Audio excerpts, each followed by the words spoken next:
Haleluya, puji Tuhan, salam sejahtera bagi kita semua, keluarga GPDI Elsadeh Magelang. Kita mengucap syukur kepada Tuhan, kembali hari ini kita dapat menikmati kebenaran firman-Nya. Mari kita akan merenungkan kebenaran firman Tuhan hari ini, sesuai dengan pembacaan Alkitab kita di dalam 365 hari yang mengubahkan. Hari ini pembacaan Alkitab kita telah sampai pada kitab 2 Timotius pasal 1.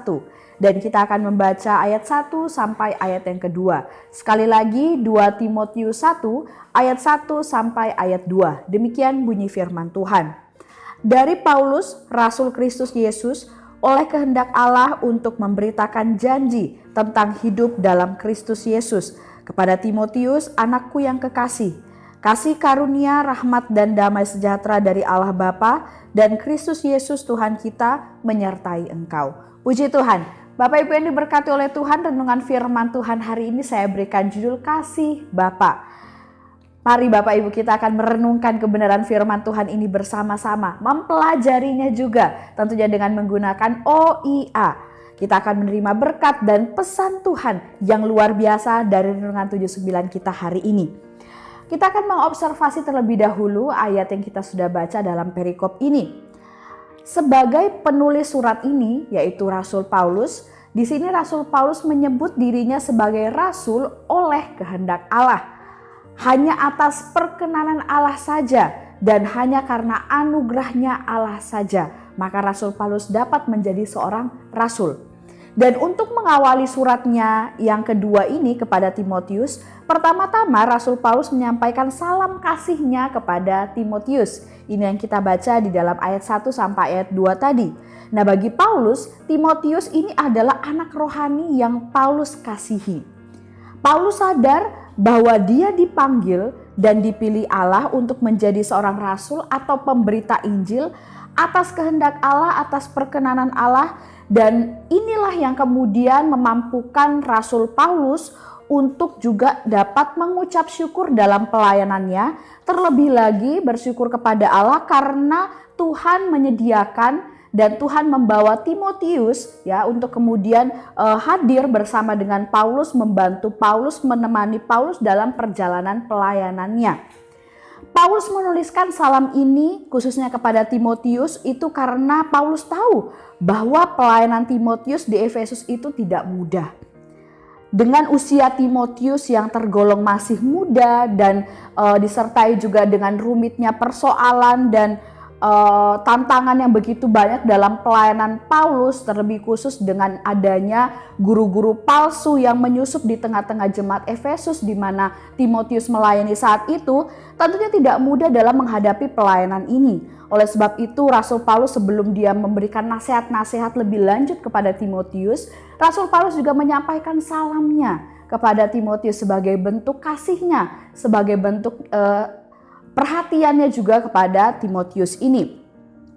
Paulus mengerti betapa berat pergumulan yang dialami oleh Timotius dalam pelayanannya. Karena itu Rasul Paulus menguatkan Timotius. Salah satunya melalui surat ini ya. Di sini kita akan melihat nanti ada begitu banyak hal yang akan disampaikan Rasul Paulus kepada Timotius. Hal apa yang kemudian kita bisa pelajari dari hal ini Bapak Ibu? Ini yang menjadi interpretasinya. Hal apa yang dapat kita ambil untuk menjadi perenungan kita dari pembacaan Alkitab kita hari ini, dari kisah bagaimana Paulus memberikan salam kepada Timotius. Nah, di sini kita dapat mengetahui bagaimana Paulus itu sangat mengasihi dan mempedulikan Timotius dalam pelayanannya. Paulus memandang Timotius sudah seperti anaknya, walaupun tidak ada hubungan darah sama sekali. Tapi kasihnya Paulus kepada Timotius itu sangat besar dan sangat tulus. Nah, berikut beberapa bukti bagaimana Paulus sangat perhatian kepada Timotius. Kita bisa melihat yang pertama, Paulus ini selalu menasehati Timotius tentang hal moral, akhlak dan juga budi pekerti. Jadi tidak hanya memperlengkapi mengajar Timotius tentang hal-hal rohani dalam pelayanan, tapi juga dalam hal moral dalam kehidupan sehari-hari itu pun diajarkan dan selalu dinasihati oleh Rasul Paulus.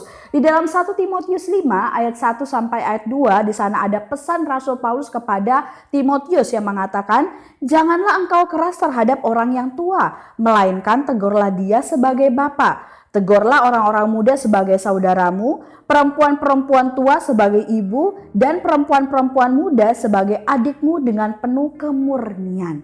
Nah, di sini Rasul Paulus mengajarkan Timotius, kamu harus punya budi pekerti yang baik, etika yang baik kepada orang-orang di sekitarmu, tidak hanya dalam pelayanan, bahkan dalam kehidupan sehari-hari. Dan bukti kasih dan perhatian Rasul Paulus selanjutnya bagi Timotius, yaitu di mana Rasul Paulus menasihati Timotius bahkan tentang kesehatannya, supaya Timotius ini juga menjaga merawat tubuhnya. 1 Timotius 5 ayat 23 di sana mengatakan, janganlah lagi minum air saja, melainkan tambahkanlah anggur sedikit, berhubung pencernaanmu terganggu dan tubuhmu sering lemah. Nah, ini adalah nasihat Rasul Paulus kepada Timotius yang berhubungan dengan keadaan fisik, keadaan tubuh jasmani dari Timotius. Rasul Paulus sangat paham tentang pribadi Timotius ini sehingga bahkan memberikan nasihat untuk tubuh jasmaninya. Nah, dari hal ini kita dapat melihat bagaimana Rasul Paulus ini sangat mengasihi, sangat memperhatikan, peduli, bahkan mengerti pribadi dari Timotius ini. Nah, dari hal ini juga kita dapat melihat bagaimana di dunia yang fana dan jahat ini, seorang ayah atau seorang bapak, bahkan yang sebenarnya bukan ayah kandung sekalipun, dapat mengasihi anaknya dengan luar biasa, dapat mengasihi murid yang diajarinya dengan luar biasa. Nah, terlebih lagi Bapak Ibu, Bapa kita yang di sorga yaitu Allah, kasihnya bagi kita sangat besar, jauh lebih besar dari bapak, dari ayah yang ada di muka bumi ini. Di dalam Yohanes 3 ayat 16 kita melihat kalimat awal dari ayat ini sangat luar biasa. Karena begitu besar kasih Allah akan dunia ini. Karena begitu besar kasih Allah kepada kita manusia, orang yang percaya kepadanya. Begitu besarnya cintanya Allah bagi kita. Saya akan bacakan lagi juga ayat firman Tuhan dalam Mazmur 103 ayat 13. Di sana mengatakan, seorang bapa sayang kepada anak-anaknya. Demikian Tuhan sayang kepada orang-orang yang takut akan Dia. Nah, ayat ini sangat menjelaskan bagaimana Tuhan Allah itu sebagai Bapa kita, Dia sangat-sangat mengasihi dan memperhatikan kehidupan kita.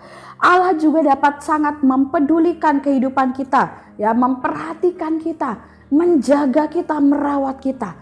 Seperti Paulus yang banyak memberi nasihat dan petunjuk supaya Timotius dapat menjalani kehidupan dan pelayanannya dengan baik. Kita pun demikian. Itu pun yang juga dilakukan Allah terhadap kita. Allah juga selalu menuntun dan mengarahkan kehidupan kita sebagai bentuk kasih dan perhatiannya kepada kita. Allah menuntun kita menjadi orang yang bermoral dan berbudi pekerti yang baik. Kita melihat dalam ayat-ayat firman Tuhan, Ulangan 5 ayat 16. Di sana kita diajarkan untuk menghormati orang tua. Dalam 1 Petrus 2 ayat 17, kita diajarkan Tuhan untuk menghormati semua orang, mengasihi semua orang, takut akan Allah, menghormati pemerintah dan atasan yang ada di atas kita. Kemudian Allah juga menasihatkan kita untuk merawat tubuh jasmani kita. Kejadian 1 ayat 29, ya harus makan sayur, harus makan buah. Kemudian Amsal 23 ayat 2 menasihatkan kepada kita untuk jangan makan sembarangan, menjaga pola makan kita sehingga tidak menimbulkan sakit penyakit. Kemudian Allah juga kemudian menjamin kehidupan kita. Yesaya 40 ayat 29, Allah pasti memberi kekuatan dan semangat hidup dalam kita menjalani aktivitas dan kehidupan kita. Mazmur 27 ayat 1, di sana Allah memberi perlindungan, pertolongan dan keselamatan bagi kita. Inilah bukti kasih Allah, kasih Bapa yang sangat luar biasa bagi kita semua. Dan masih banyak lagi bukti-bukti bagaimana Tuhan itu sangat mengasihi kita, memperhatikan kehidupan kita. Dan Dia sebagai Bapa kita dan kita ini adalah anak-anak kesayangannya. Oleh sebab itu pasti Allah memberikan yang terbaik ya bagi kita semuanya. Nah, aplikasinya Bapak Ibu. Jadi karena Allah sebagai Bapa Dia sangat mengasihi kita, maka apa yang harus kita lakukan? Yang pertama tentunya kita harus patuh, kita harus taat dan juga mengasihi Bapa kita yaitu Allah, Tuhan Yesus Kristus. Hidup kita berkenan kepadanya. Kemudian selanjutnya apa yang kita lakukan? Membanggakan Bapa kita, yaitu dengan kita hidup berkenan di hadapannya, yaitu kita melakukan kehendaknya, mengikuti kehendaknya dalam kehidupan kita. dan kemudian mengalami perubahan-perubahan hidup, mengalami pembaruan-pembaruan hidup yang berkenan di hadapan Tuhan, itu adalah hal-hal yang membanggakan Tuhan, membanggakan Bapa kita yaitu Allah.